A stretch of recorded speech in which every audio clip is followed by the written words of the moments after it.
I'm Dr. Brian Cole, and I have the privilege of being here with Carl Reinhardt, who has a really interesting story to tell.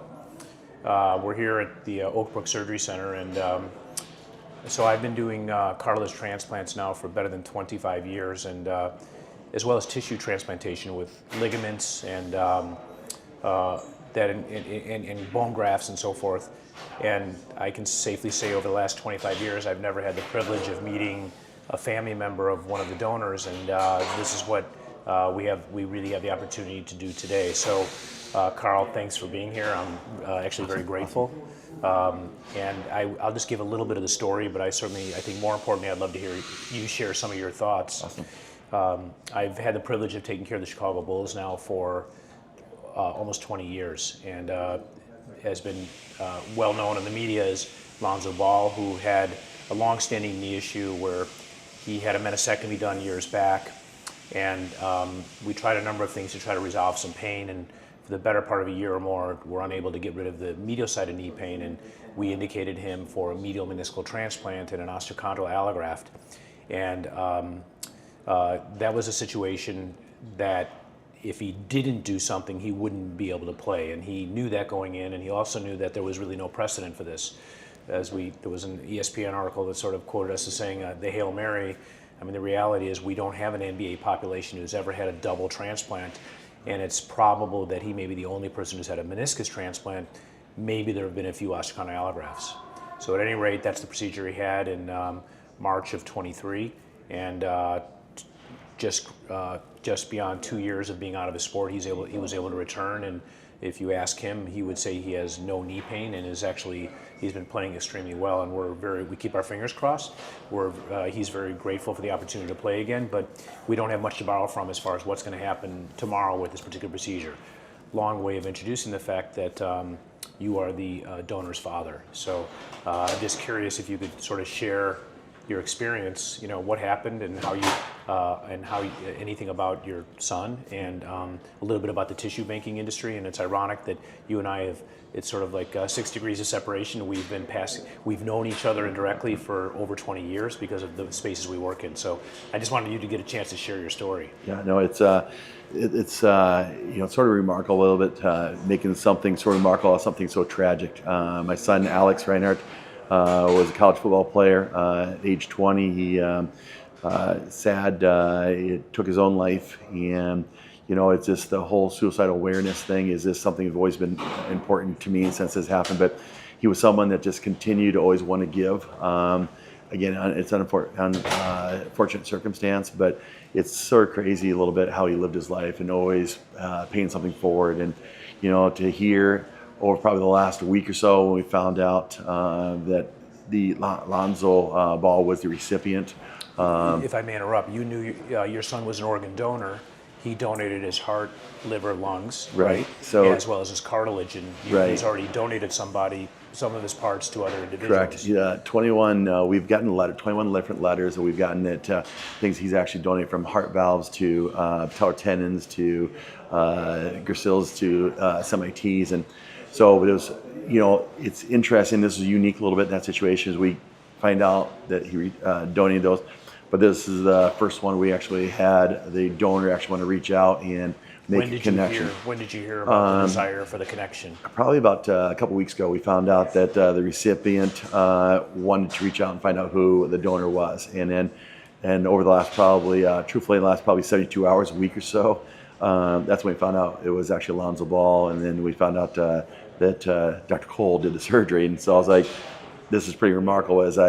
The industry that I'm in, I was very familiar, and the relevance and the significance of the impact that you've had in joint restoration, things like that. So it was sort of interesting, as we already knew about the story of Lonzo Ball, but in my wildest dreams, I didn't think that they, put a graft into an NBA player. And so, but it's really... You yourself have had cartilage transplants. I understand you played arena football. That's correct, yeah. And you've had 4 grafts put in? Four grafts put in. I've had allograft oats on both sides, and then I've had soft tissue grafts as well. And you also work in the industry, which is you work for a company called Arthrex. That's a company that I've ironically worked very closely with over the last 25 years and actually helped develop a lot of the instrumentation we use to do these procedures, and the same thing we use for Lonzo Ball with the meniscus transplant and the osteochondral allograft.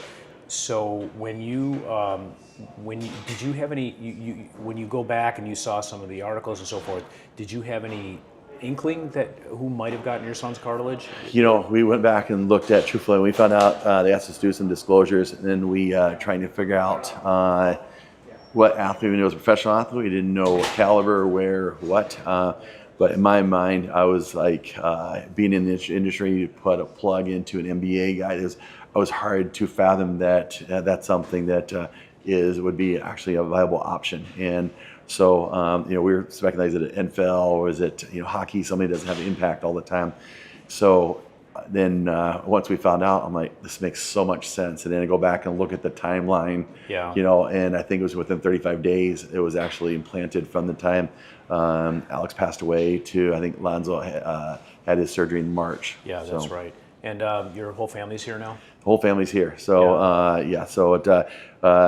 have a son who's a sophomore in high school. I have another son. He's going second year law school in Washburn. So, and then he had a couple of brothers and sisters who were not able to make it. It's been it's a blessing in disguise. Yeah, as I said, 25 years or more of doing this. I never forget where the donors come from, and we have some very young donors like your son, and sometimes younger. And I always help my patients understand, sort of what they're waiting for when there's a delay.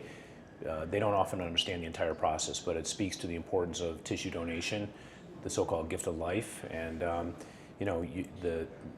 what I'm really looking forward to is this evening you're going to have the opportunity to meet the recipient, Lonzo Ball, and hear what sort of he has to say. And I know there's probably no person who's more grateful than him, and you'll find him to be a spectacular individual. Right, and I think the gift of life, I don't think you can say enough about this. And for us, being honest, after Alex's passing, it was within probably 4 hours.